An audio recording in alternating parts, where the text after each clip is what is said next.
The video you've just seen was created by Mike Wish, who's a cultural anthropologist at Kansas State University.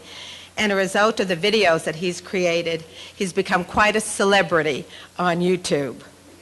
I'm Jinny Goldstein, co-founder of HigherEd Tech, the latest project of Living in Digital Times, the company that creates lifestyle-based technology shows at CES.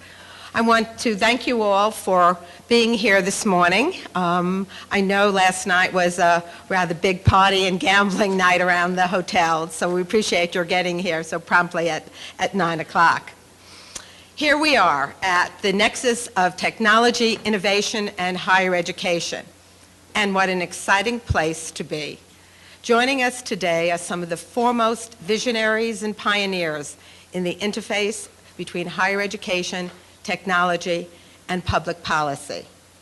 They will be sharing with us new digital devices, software, and services that are driving a revolution in higher education. And they will be talking about the issues that are confronting those on the front lines of technological and educational change. A few years ago, there were many skeptics who looked at colleges and technology as oil and water.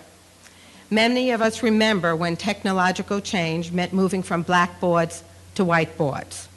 No more. Oh, I'm glad you're up there to laugh. Thank you, folks. Today's colleges and universities are actually hotbeds of technological innovation. To be sure, most students will spend at least part of their time in traditional classrooms. But it is now the rule, rather than the exception, for students to be engaged, at least for part of their studies, in some form of online learning. And that is just the tip of the iceberg. Even the most traditional schools now know that social networks have become a primary way students communicate. And college leaders know that there is a competitive advantage in demonstrating that they are tech savvy. We also have to keep in mind when talking about higher education as a monolith that that's really entirely misleading. In the United States, there are over 4,000 post-secondary institutions enrolling over 15 million undergraduate students.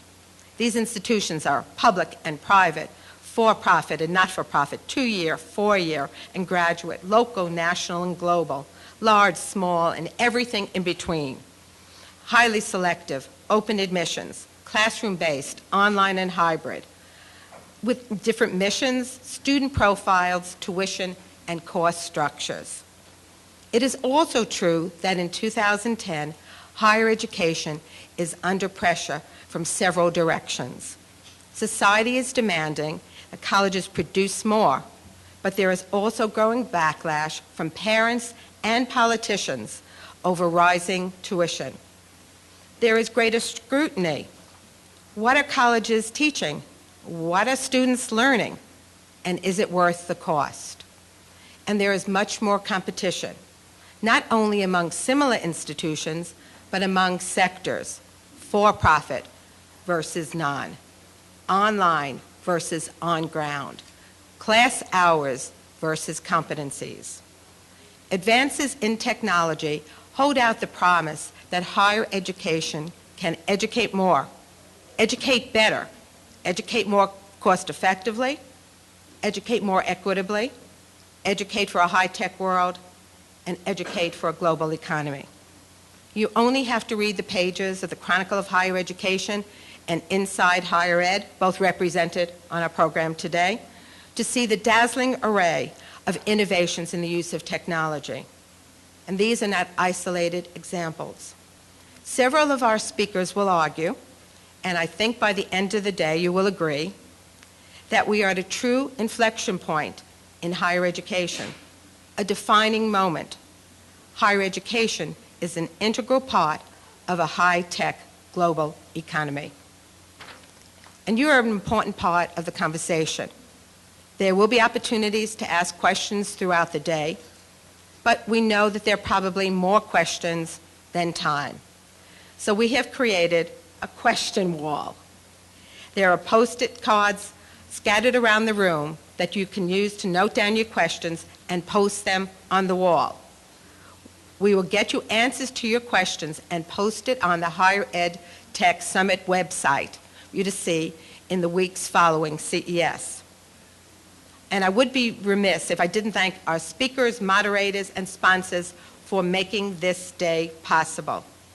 This is the premiere of higher education, of Higher Ed Tech, and they went with us and took a flyer on this. And I can tell you how much I appreciate all of the support that they have given us. And to CES, who embraced the vision of living in digital times and helped build that vision into 5 summits and the Living in Digital Times exhibit area, which I hope you will visit, but not during this summit. I'd also like to introduce you to my colleague, Linda Nessen, co-founder of Higher Ed Tech. Yay, Linda. She keeps me saying if that's possible, and she is also managing partner of Living in Digital Times. She and the other Living in Digital Times staff will be around all day to make sure that things go smoothly. And you will get a chance to meet Robin Raskin, founder of Living in Digital Times, a little later in the day. And of course, there are a couple of housekeeping notes. First of all, in the bag on your seats, you will find a conference program. We also promise that you will not starve today. There will be lunch and refreshments served in this room. We would appreciate that if you would like to talk to any of the speakers or moderators, that you take the conversation outside so that we don't delay or interrupt the following sessions. And lastly, many of our panels will be taped and posted on our website after CES.